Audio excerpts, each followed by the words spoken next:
اعوذ باللہ من الشیطان الرجیم بسم اللہ الرحمن الرحیم۔ میں رمضان المبارک مہینے کے لیے تمام امت مسلمہ کو بہت زیادہ مبارکباد پیش کرتا ہوں کہ آپ سب کو رمضان مبارک کا مہینہ بہت مبارک ہو۔ خوش نصیب ہے وہ لوگ کہ جو یہ مہینہ پا جاتے ہیں، اور بد نصیب ہے یہ لوگ کہ جو اس مہینے کو پا جاتے ہیں لیکن اس میں عبادت نہیں کر لیتے ہیں اور خود کی بخشش نہیں کر لیتے ہیں۔ اسی مہینے کے بارے میں اللہ تبارک و تعالیٰ فرماتے ہیں کہ شہر رمضان الذی انزل فیہ القرآن ھدی للناس۔ شہر رمضان یہ وہ مہینہ ہے کہ جس کے اندر اللہ تبارک و تعالیٰ نے قرآن مجید کو نازل فرمایا، اور قرآن مجید کو اس لیے نازل فرمایا کہ تاکہ اس میں لوگ ہدایت حاصل کر سکے، صحیح راستے پر چل سکے۔ تو محترم، سب سے بڑی بات تو یہ ہے کہ یہ بہت ہی زیادہ عبادت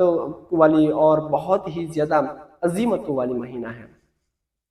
ابو سعید خدری رضی اللہ تعالی عنہ فرماتے ہیں کہ رسول صلی اللہ علیہ وآلہ وسلم نے فرمایا کہ اس مہینے کے اندر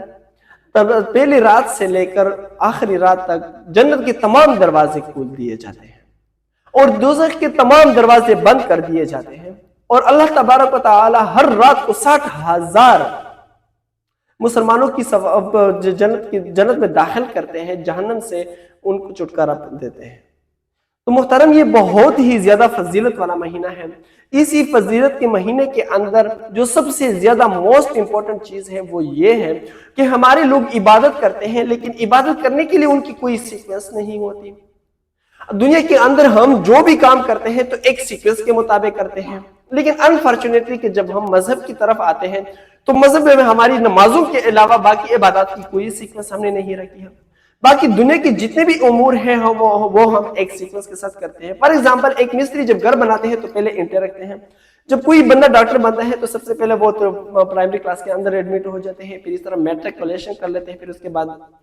ماسٹر کر لیتے ہیں، اسپیشلائزیشن کر لیتے ہیں۔ تو محترم ناظرین، میں صرف آپ لوگوں کو یہ بتانا چاہتا ہوں کہ بیسیکلی ہم رمضان کے مہینے کے اندر مختلف قسم کی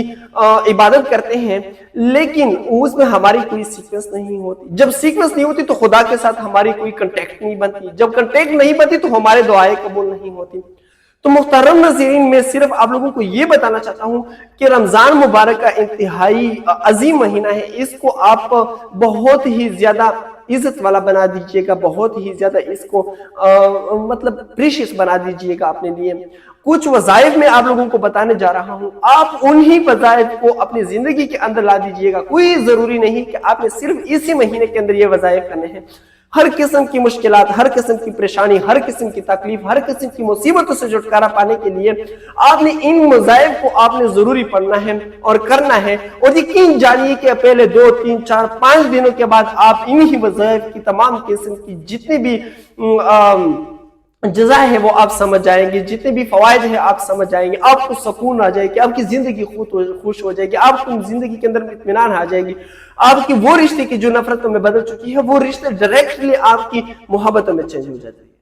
تو محترم ناظرین، میں آپ لوگوں کو بتانا چاہتا ہوں کہ کائنڈلی بہت ہی شارٹ ٹائم آپ سے لیتی ہے، تو آپ نے یہ وظائف کرنے ہیں۔ آپ نے سب سے پہلے رمضان کو، پہلے روزے کو آپ نے بعد نماز فجر یا رحیم 133 مرتبہ پڑھنا ہے، بعد نماز ظہر یا کریم 133 مرتبہ پڑھنا ہے، بعد نماز عصر یا رضا کو آپ نے 133 مرتبہ پڑھنا ہے، بعد نماز مغرب سورۃ الفاتحہ آپ نے 133 مرتبہ پڑھنا ہے، بعد نماز عشاء سورۃ آل عمران آیت نمبر 26 33 مرتبہ پڑھنا ہے۔ تو یہ ہماری اسکرین پہ آپ کو شو بھی کر دیا جائے گا، بتا دیا جائے گا، لیکن آپ نے یہ وظائف اپنے ساتھ اسکرین شاٹ لینا ہے۔ اسکرین شاٹ لے لیں، جس نماز کے بعد بھی ہو آپ نے یہ وظائف کرنے ہیں کہ تاکہ آپ کی عبادت کے اندر ایک سیکوینس آ جائے اور خدا کے ساتھ کنٹیکٹ بن جائے۔ میں چاہتا ہوں کہ تاکہ ہماری جو مشکلات ہیں، جو ہماری تکلیف ہے وہ ختم ہو جائے اور ڈائریکٹ خدا کے ساتھ ہماری تعلق بن جائے۔ Thank you.